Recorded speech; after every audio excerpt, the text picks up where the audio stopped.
So the System tab gives us quite a lot of information with regards to firmware updates, factory defaults, maintained setups, the display and whatnot. Let's have a look into that.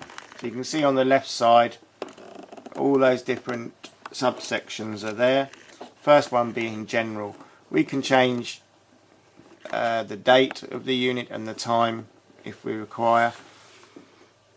You can also receive date and time from an NTP if you highlighted this, and you would have to have an Ethernet connection for this to work. This is very good for auto time change from British summertime to winter time and whatnot. Or you can set the date and time manually if you so require. The device setting, language English, we've discussed that earlier.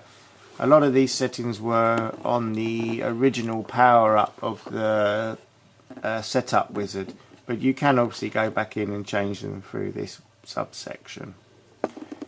If we go to display, it's shown us the resolution for the main HDMI and VGA out.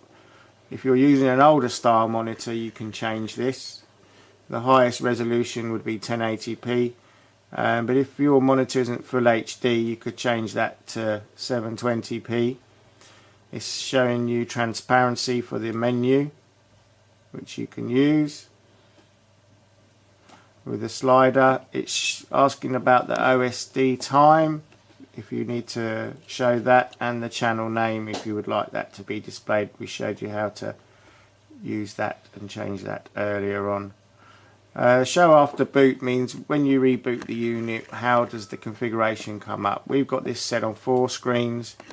You could have it on 8 or 9, but for this unit we're leaving it on 4 because that is how the unit is configured for 4 cameras. Color correction setup. This is a general color correction for the whole of the display unit, so you could change your brightness and different configurations on contrast, etc. Overlay setup, private masking would be basically if you had a camera and it was looking at your drive but also your neighbour's drive, and your neighbour wasn't happy with the fact that you were recording his driveway, you would be able to set up a masking area on the screen using the drag and drop, making up a box and setting that as a mask area to blank out your neighbour's driveway if it was so required. So you can now see on the screen we've masked that area out of the neighbour's drive if it was there.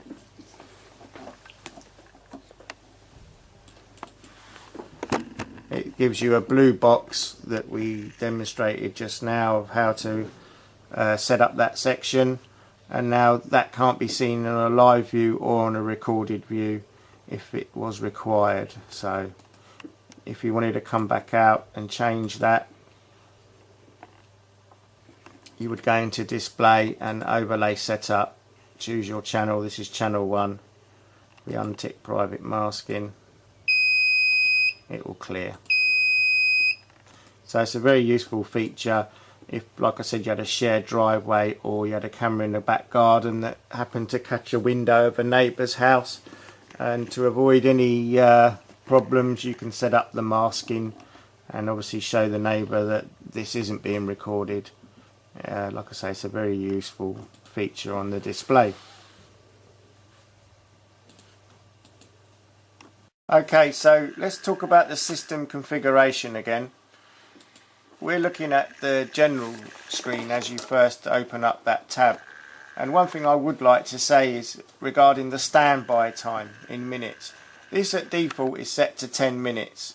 You could increase this, but we recommend you set it to 0, because this is actually a feature that will, if there is no input onto the DVR or nothing's happening, it will go into a shutdown mode after that specified time. So we would recommend you set that to 0 so that the DVR does not shut itself down or reboot itself. If we can carry on with after display user, we did talk about this earlier on in the demonstration, and we showed you how to change your admin password and how to add another user. So obviously we do recommend you change the admin password, because this can be used obviously to log on as it is written on the bottom of the unit, and to change some of the settings. So again, change that like we showed you earlier on. Auto maintain. Okay, so this allows the device to reboot automatically on any specified week, day or hour. This can be a good feature.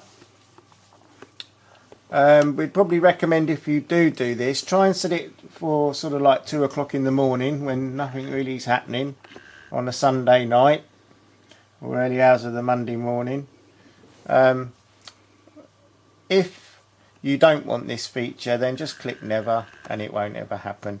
But sometimes it can be good for the DVR just to reboot itself and reassess its hard drives, its network and whatnot, but it's not necessarily applicable. Restore default.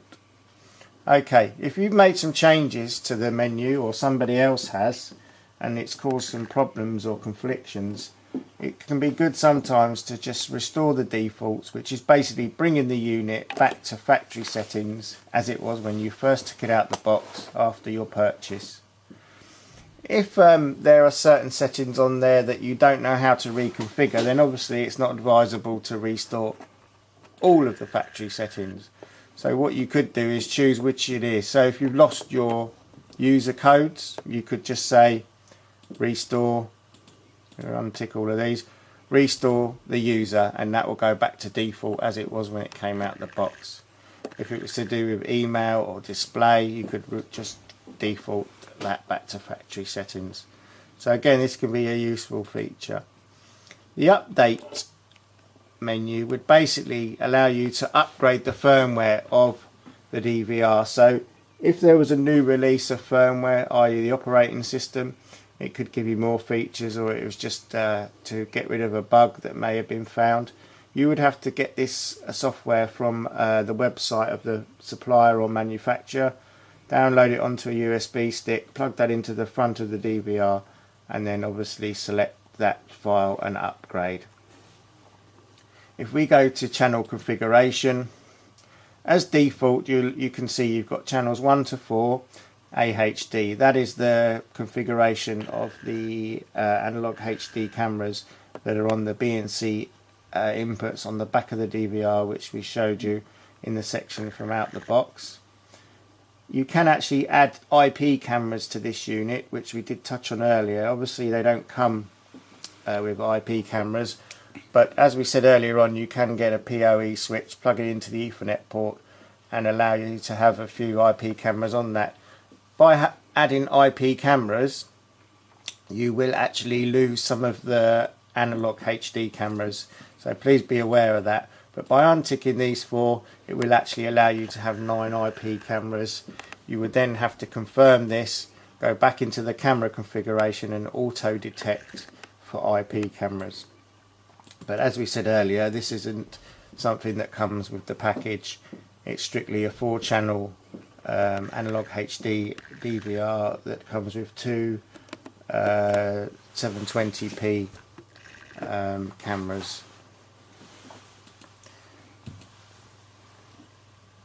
So lastly on this page, okay, so after making some changes to the configuration, you'll see that the DVR does want to reboot itself. Once it's back online, you will have to then obviously log in again with your password that is either the default password of 12345 or the password that you would have changed earlier on in the user configuration. Going back to system config, the last thing we're looking at is PTZ setup. So we touched on it earlier on that you can add PTZ camera to this DVR. Obviously, again, it doesn't come with a PTZ camera, but other cameras are available that will give you pan, tilt and zoom. When you're selecting this, protocol is the most important thing. The subsection for this is the Pelco PTZ camera. So you will need to use either a Pelco designed pan and tilt camera or a camera that's designed that works on the Pelco protocol. It's that simple. Okay, you select the channel that camera's wired into between 1 and 4. You give us the address of that camera through the hexadecimal setting on the PTZ camera, which could be anything from 1 to, I think, to 256. The rest of it is pretty default, so the baud rate and the data stop bits, that can all be left as default, but obviously refer to the manual that you do get with the PTZ dome before making any changes to this subsection.